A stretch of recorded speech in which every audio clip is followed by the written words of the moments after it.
Okay, just started the live broadcast.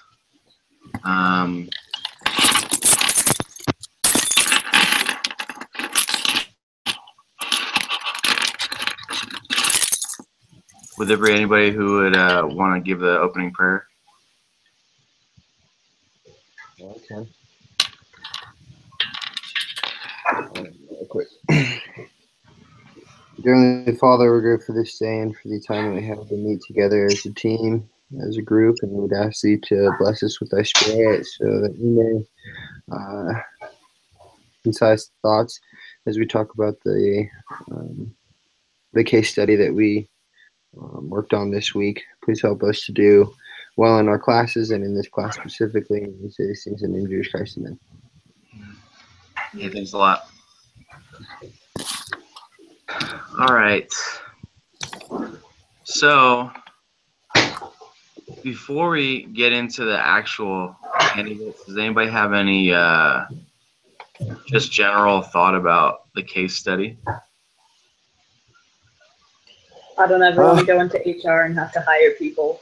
That's what I thought.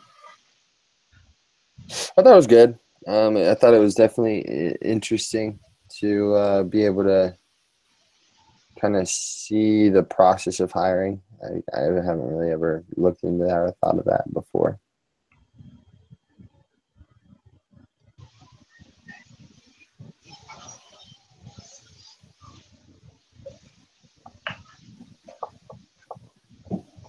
Houston, if you're talking, it might be on mute. I can't hear what you're saying.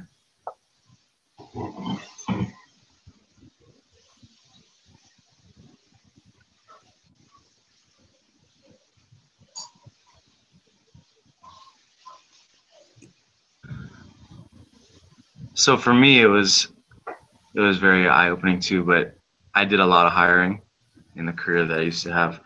We opened 2 different restaurants, so we had to hire like 165 people for each one, or more for the second one. So I had gone through the interview process a lot, different assessments that we did for them, but it was obviously not at a corporate level like this, where you're actually looking for, I mean, you're looking for the top people in the area to be cooks and dishwashers and stuff like that, but it's definitely not the same as hiring somebody who's making as much money as they make. Can you guys hear me? Yeah. Yeah. You can? Yeah, now we can. Okay. Yeah, sometimes it makes me go in and change the microphone or something weird, so. Okay, cool. So the first thing we need to discuss is each candidate, the pros and cons of each one of those candidates. So if we want to start with by interviews, if you want to start with Gerald, what are some pros and cons that you guys think about Gerald? Let me get my list out. Yeah. So, as a pro, I actually thought that he was, he said he's been already covering the semiconductors, so that would be really good for just jumping in and getting ready for the deal. He said he was very smart. And he was already pretty high rank-wise. He was ranked 11th analyst, so I thought that was pretty good. I mean, other than, I mean, for the cons, he was late to the meeting. He didn't really care about the meeting. Like, he didn't say sorry that he was late. And he was just like a negative person overall. Like, he didn't like how the fax machine wasn't working or whatever it was. He's like, yeah, all ticked off about that. Yeah, he had a little attitude. Yeah. Another thing about him. So bad. Another thing about him was that he, like, didn't treat his underlings well, his junior analysis or anyone very well, because, like, they weren't willing to come with him. They were like, yeah, no, take him, but we're going to stay here. So that was probably a problem, especially where they like to be a really, like, open door policy kind of in their work environment, and they like to help a lot. That probably wouldn't work well for him. So Yeah.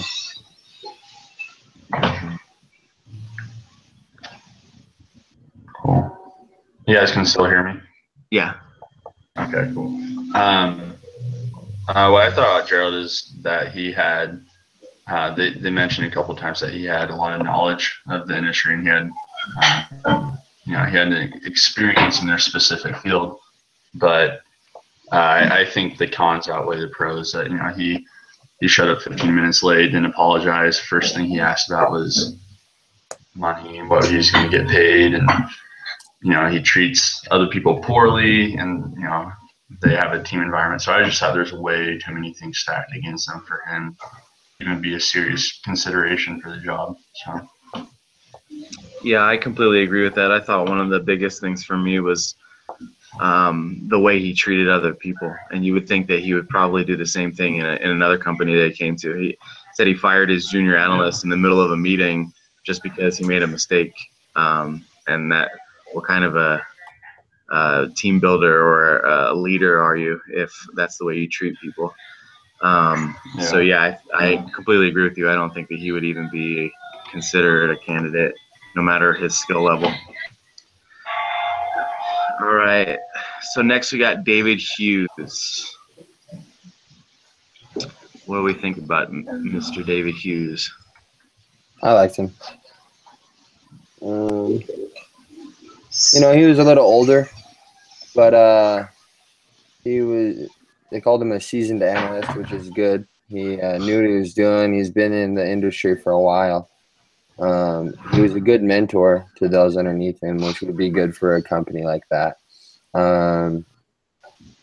And I think one thing that I wasn't too worried about it, but I guess what was his name? Steven Connors was worried about was that he wanted a guaranteed pay, and that he brought up that he didn't cut his vacation short because there was a problem or something like that. Right.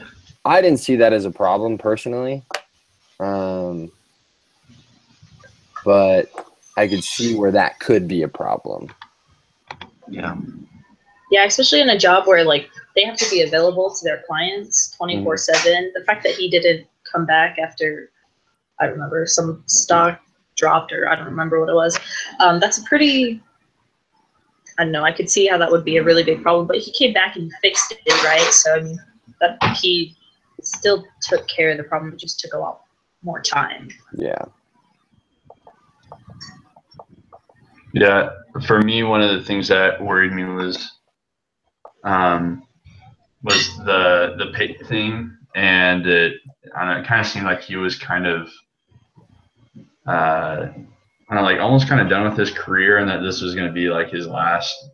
He was just going to coast through this job, it seemed like, and just I think he thought that he was going to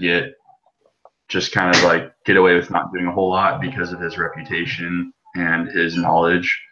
And he also didn't really give me the kind of team worker vibe either.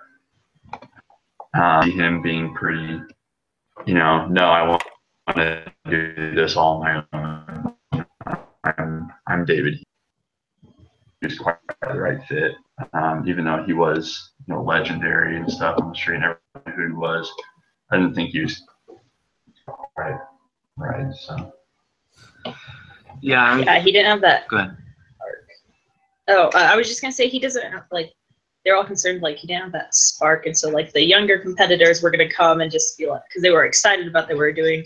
He just at this point he has all the contacts and he has the clientele and everyone, but he doesn't care as much anymore. He just does it because he's good at it and he's done it for a long time, which would be a problem.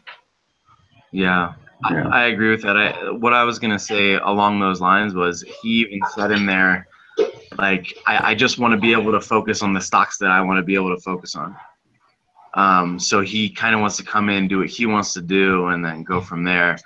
And that, along with him not cutting his vacation short when that breaking news came out, it looks like it's For me, I wouldn't care, but I'm not in that industry, and it seems like the people in that industry thought that that was a really big deal. Yeah. All right, we have Sonia next. Sonia. Sonia Mita. Yep. So I saw a couple of problems with her. Again, like, obviously it's not a big deal to me that she doesn't travel, but like, I think they said the other guy, the Peter guy that she was replacing, traveled once a week. She really can't travel once a week if she has 2 young kids that she's raising by herself. And so I think that would make a pretty big problem, especially where she's never worked at like a corporate level. She's always worked for like smaller places. And they're not even sure to begin with if she could move up to the corporate level and succeed at what she was doing. So while she was young and she was very enthusiastic about it, those are really big problems. Yeah, for me, I think by far the biggest problem she had was the 2 young kids that she's raising by herself. I thought that was the main problem. I thought she had a lot of enthusiasm. I think with her personality, she could have picked it up very quick and gotten up to speed. They also said she didn't have a lot of contacts and stuff on Wall Street, but again, I think that she could have fixed that pretty fast. And I think that give her a decent amount of time, she would be very competitive with people that have been in the field for years. So yeah, I thought overall she was definitely a better fit than David and Gerald were. Yeah, I think that having a sales background is always good. Being able to talk about, being able to talk about sales to people is important, especially when you're dealing with money. One thing that I also really liked was that she asked about the culture of the team or of the company, and that's like a huge thing for what Stephen Connors was looking for. He was looking for someone that would fit the culture well, and being interested in the position was big. But yeah, I can see where her raising her own kids would be a problem, and that travel would be difficult. In that sense. Yeah, definitely. She had a lot of pros, but you wonder if those cons are going to outweigh the pros that she has. Because like we're all saying, to us it doesn't seem like a big deal, but in that industry, not being able to travel, she asked how much she can work from home. It doesn't seem like that industry has quite the flexibility that she's looking for. And especially when you get up to the bigger firms like that. All right, and the last candidate from the outside is Seth. Seth Horkham. What do we think about Seth? I like that he had a plan. Stephen, I don't remember what he asked him, but he was like, well, first, I'd go to this team and I'd get to know that, I want to know. He really, he came in already, he had a plan, he took the initiative. He really, obviously, he showed loyalty to his company. He was there for 15 years. It wasn't like some of the other people who were like, yeah, we don't like our company, so we're going to leave. So it was just that he felt he needed to expand his horizons and go bigger. A problem with him was that he was a people pleaser. I guess that's a problem in that industry. But I think you could probably turn that into a good thing if he for his clients especially. He could get used because of it, but if you taught him a little bit, he'd probably be okay, I thought. Yeah. Go ahead. Well, with Seth, I think the main problem for me was that he was with that firm for 15 years, I think it was, and then once he got ranked or something like that. He had some sort of he was like jumping ship, or I forgot exactly what happened. I read his section pretty fast, but he that kind of worried me that he was, right when he got, I guess he got like, ranked, and then he was all of a sudden, I want more, give me more, I need this, and that may not be a problem, but it seemed like once he, reached the next level at, this new firm, then he probably would have been looking at them like, give me more or something like that. So I think that was the main problem I saw with Seth. Other than that, he looked pretty good. With Seth, I mean, he was actively searching for positions. I think it was good that he brought like his own information to the meeting to kind of give Connors like the information that he needed to be able to hire him. I did feel like he was a little self-centered around himself. Like you were saying, he was like, yeah, like I'm the best, and you should definitely give me a shot and all this stuff, which, isn't bad when you're trying to like prove yourself to someone. But I felt like, in the end, I felt like he was a very good candidate for the job. And I feel like, with his ranking, it did give him a little bit of leeway to leave the company he was working for and try to find something better. Like, I didn't see anything wrong with that, especially because he's been with them for a while. So, yeah. I agree with that. The one thing that I'll say that I thought of was that not that he was jumping ship and trying to find something better now that he was ranked, because he could. I think that that's a good idea to use that to advance your career and stuff like that. But I think he kind of lied about it, in my opinion. It's just my opinion from reading it, obviously. But instead of saying, yeah, this is opening up opportunities for me to advance and stuff like that, he was like, oh, no, you got the wrong impression. I'm only doing it because, I feel like they're not invested in me anymore and stuff like that. So I think there was some dishonesty there. But again, that's just from my opinion from when I read it. So we'll go down the line really quick, starting with Ben. Yeah.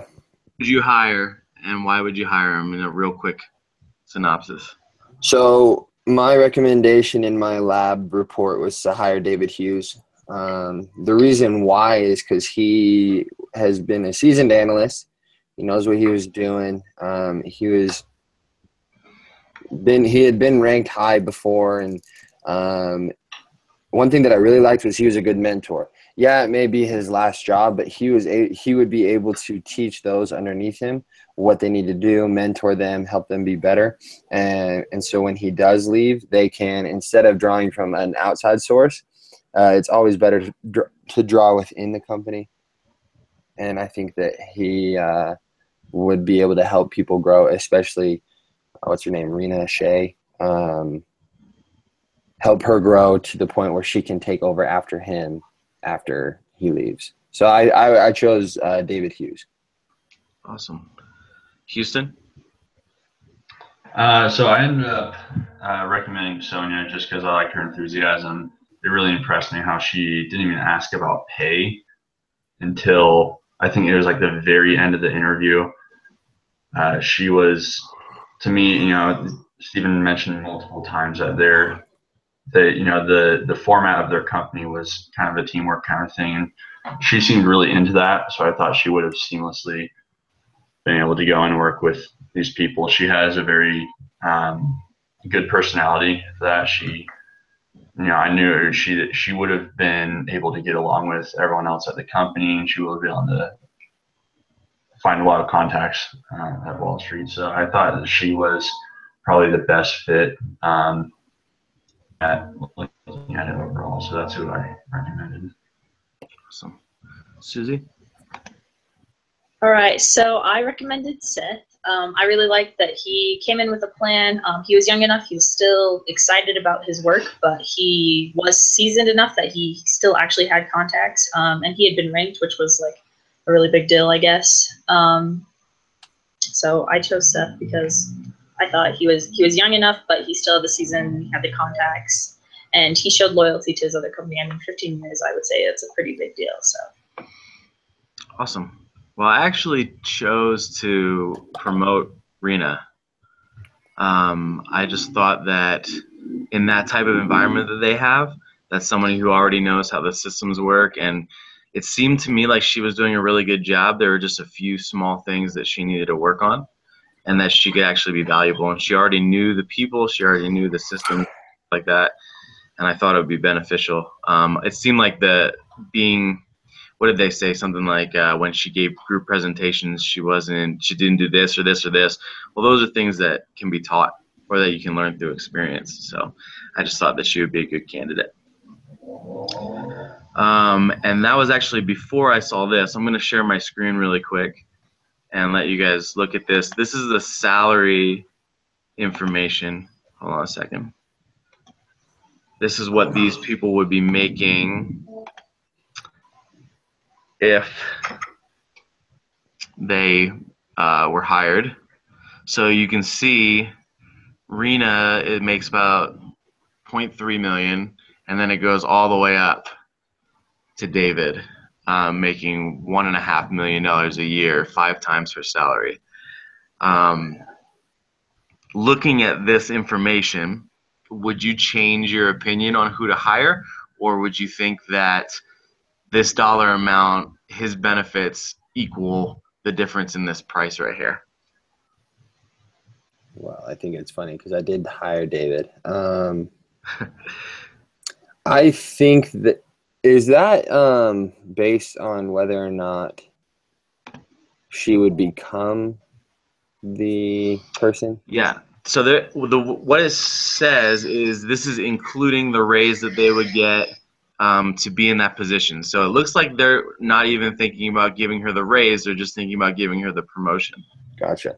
So at RSH, David would get an extra $200,000. Yeah, he would get a $200,000 raise for moving from his current position to RSH. Me personally, I feel like sometimes you got to pay for what you get. Obviously, Rena wouldn't be getting a raise because she really isn't. She doesn't have the skills to. I mean, she has the kind of like observation that she had done with Peter, whatever his name was, that left. Yeah. But I think that the way that David would be able to mentor and help out would be way more beneficial to the company for that period of time that he was there. And so that personally is just what I think. Cool. Houston, would you change your mind? No, I don't know. That's, for me, it was Sonya was first and Steph was a close second. I don't know. I don't think I would, just because, again, like I said, that Sonya really fit the company model, the structure, and she was getting a raise, but she was already, the case kind of mentioned how she was somewhat underpaid, even being a small firm. So, I don't know. I think as long as I see a lot of promise in her and a lot of hard work and enthusiasm, I think it would be money well spent to give her that raise, and it would still be cheaper than hiring someone like David or Gerald. I think I'd probably stay with her. Cool. Susie? All right. Yeah, I think I would stay with Seth as well. He, like you said, you pay for what you get. He doesn't have the experience of the other two, and he's not the star of them, but he still has more experience than the others. And he comes in with his contacts, and he doesn't have to be mentored. He has to be mentored for the company's personality, but he doesn't have to be mentored through the entire process or whatever. He's done the senior analysis before, so I think I would stay. Yeah. Awesome. I mean, I would probably keep my opinion on Rena. I already said it, and I think that I don't know if the other people's benefits outweigh that cost difference in salary just for that one person, because they'd have to do a heck of a lot more than she did on a daily basis in order to make up, especially David making up $1.2 million a year, split up between days. That's a decent amount of money better. So my opinion, I always promote from within, but I think that's just because of my experience with culture and different things in a company. So the next question we already kind of answered was, should Steven give Rena a permanent offer or hire outside the company? I'm the minority in this one. I'm the only one that thinks. No, I think so. I called my dad. My dad, he's currently a CEO of an accountability consulting company, and they really hit on culture. Like that's their main training. They train about culture in the company. And I called him. I was like, Dad, okay, I want to pick your brain a little bit to see what you do when it comes to hiring. And he gave me 3, really like 4, but there's 3 things that he does, and it's like the list in which he does it. So he starts with internal development. So he always looks inside the company. Who can he grow within the company? Obviously, it depends on whether or not the position is extremely important and needs to be filled as soon as possible. So he said internal development is important. And then if that doesn't work, or you need some more people, going through a search company. So I guess they have like companies out there that do research for you, find the people, and then give you their information. And then he said if it isn't imperative that those positions are filled up, then he'll just do like a personal search through his connections on LinkedIn, through other people on LinkedIn, and try to find it. But he said mainly when it comes to hiring someone, you want someone that'll fit your culture well. And I think that there are a few people on here that wouldn't necessarily fit the culture well.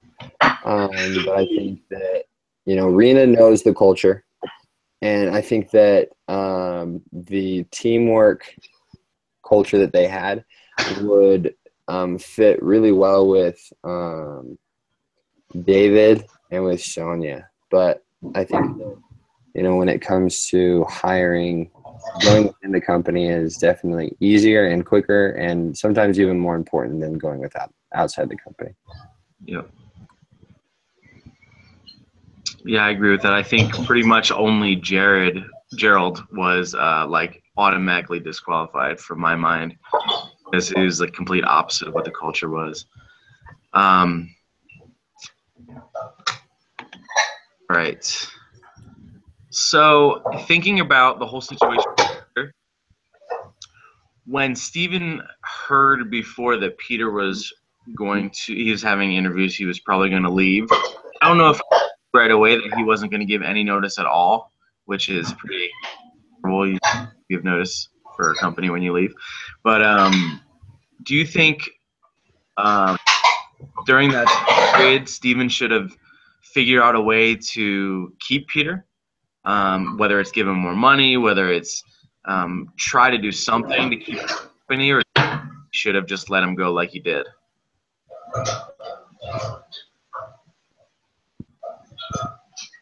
I think that he definitely should have tried and figure out what was going on. But I think with the bad part, if he was willing to just drop and just get up and leave like that, then there might be something else going on. So I think I would try to figure out and go what's going on and see if it's something that's easily fixed. And then if it's not, then I don't know if I would want to try to band-aid that rather than just kind of let him go and get someone who's a little bit more committed to the company. Yeah. Yeah, I worry if he tried to do it, then what's going to stop him from doing it again? I mean, if he gave him more money, that's just more leverage when he goes to another company to make even more money. So he's obviously, I don't know if it's about money or if he's just not happy with the company. Yeah. Anybody else? I have to agree. I mean, you got, like, I think you should try a little bit to keep him, right? Because he fits. He's been with the company before, so it's always a good thing to keep him. But like, you can't overextend your resources. You can't, like you said. I mean, you don't want to give him so much leverage. So. I agree with that. Next question is, should Steven have talked with the recruiter to ask about Seth? So the recruiter, the one recruiter just called him out of nowhere and just said, I have this candidate. Should he have communicated more to find out more about Seth before he gave him the interview? Should he have talked to his other headhunter buddy that they used for the last 7 years about Seth? Got more information, or do you think it was a good idea for him to just be like, all right, let him come in? I personally probably would have gone to the other headhunter and been like, okay, why didn't you think he was a good fit for this company? You know, what were your reasons that you didn't put him on the list to begin with? So I probably would have talked to the other recruiter and seen why he didn't think he should be there. Would be probably my first step, at least. Yeah, I think that would be good as well to talk. I think talking with Seth and then also talking to the recruiter would also be important. But I think the most important opinion was definitely Steven's. Because, you know, he is the one having to pay him. He is the one having to deal with them. He is the one. And so I think, you know, as great as – I think it was – who called Seth? Steven had someone call about Seth. He wasn't part of the research group. I think that person also had a really good opinion about that, about Seth.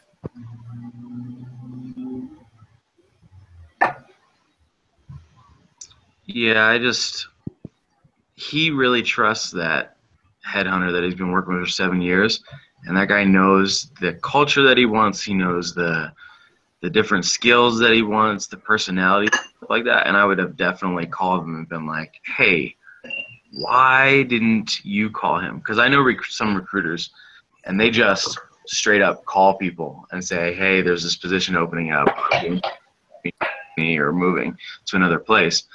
But it seems like he must not have ever even considered Seth. And even with the fact that he was like a runner-up on a ranking, you would think that when Commerce, you would think maybe he would want to call him. Why didn't he? I would at least ask that question. Yeah. I feel like from talking to my dad, some companies don't have like information for everyone. Mm-hmm. So it could be that just Seth kind of slipped under the radar with the headhunter that Steven was working with. So it could just be that he just didn't know him or didn't have him. Right. All right.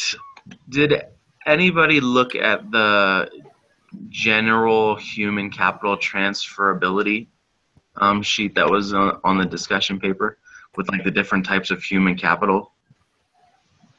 Yeah, I looked at it. I think because this is live, we're all supposed to say we did look at it. No, Yeah, I looked at it. Go for it. So everybody looked at it, right? Awesome Yeah. job. Yes. So we're supposed to just discuss just a couple things about each type of capital.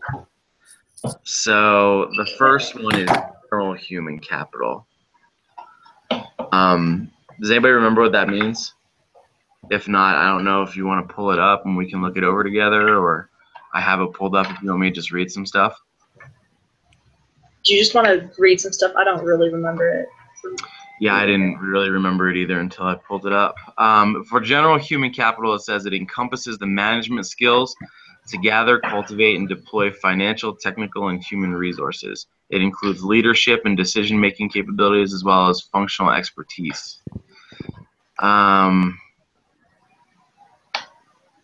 pretty much I think it's your leadership ability, your ability to make decisions, and things like that.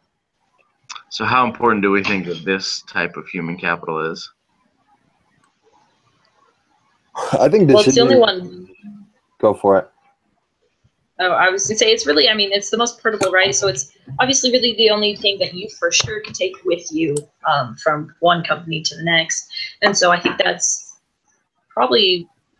I mean, that's really important because you're hiring that person. So whatever they can bring with them is, a big deal. That's why you're hiring them. And so if this is the thing that you for sure can take with you because it's the most portable, I would say it's definitely important. I agree. I think decision making is extremely important because if you have a bunch of people in a group and no one makes a decision, like, man, nothing gets done.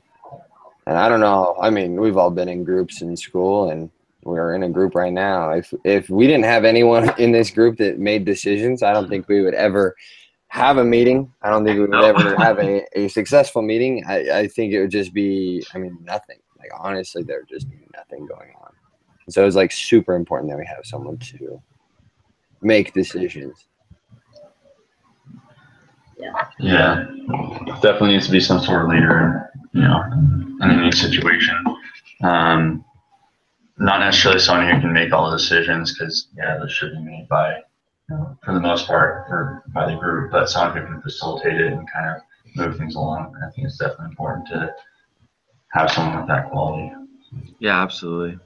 I mean, as a leader, you definitely don't want to make every decision. You want to empower the other people that you're leading or the people that you're managing or whatever it might be.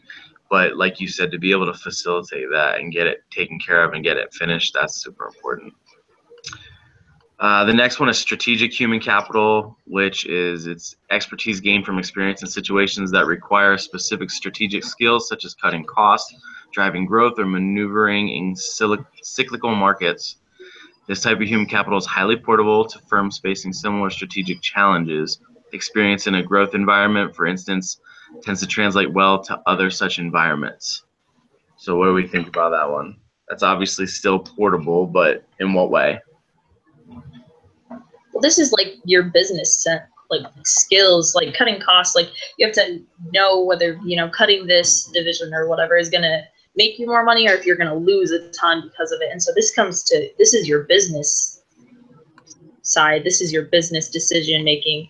And so I would still say that's incredibly important in any business. Yeah, I agree with that.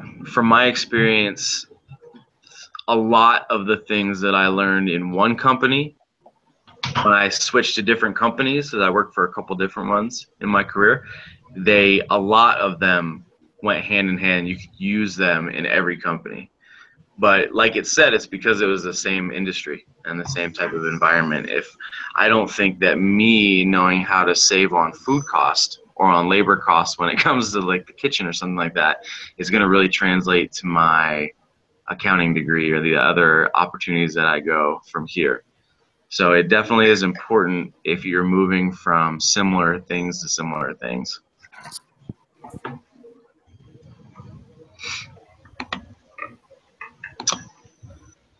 Industry human capital, technical, regulatory, customer, or supplier knowledge unique to an industry. That was kind of what I was just talking about. Industry-specific knowledge acquired in a company that operates under one type of regulations. So those in the U.S. Food and Drug Administration, for example, or the Federal Energy Regulatory Commission is not useful in an industry that operates under different rules.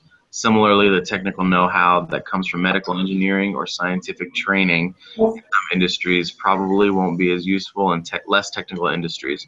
Just as experience selling to large business customers is not as useful in a retail industry setting. That makes sense.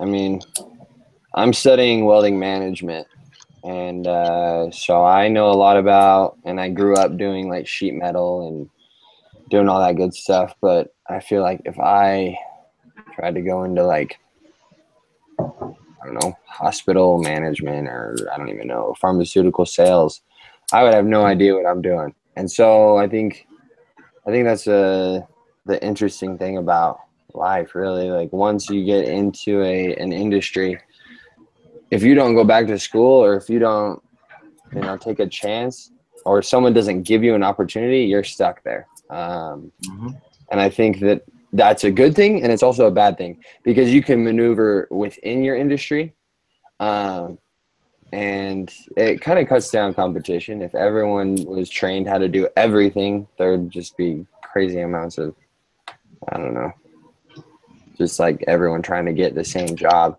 But I think that it's important to realize that there are specific people that with specific skills that have to stay within their industry. Like, I don't ever plan on going into the restaurant industry because I don't know anything about it. I can build a restaurant, but I can't manage one. So I think it's good that we all have our industries, and we all have our specific industries. Absolutely. Anybody else have anything else? He said it all. I mean, you know, I can't take my accounting lingo and try and put that into a hospital or in a food restaurant. You know, I can't, like, it's just not going to work. I'm going to say something there and be like, I have no idea what just happened in this conversation. And you know, I'd feel like that the entire time. I wouldn't actually understand what was going on around me. So yeah, I think being in the industry, staying in the industry is a big deal. Yeah, Houston, were you gonna say something? I mean, it's pretty much all been covered. My emphasis is entrepreneurial management, and I'm not very good at accounting, so that's where I would need people like Susie to help me out a lot, because it's just not my thing. So I wouldn't want to try to go into the world of accounting.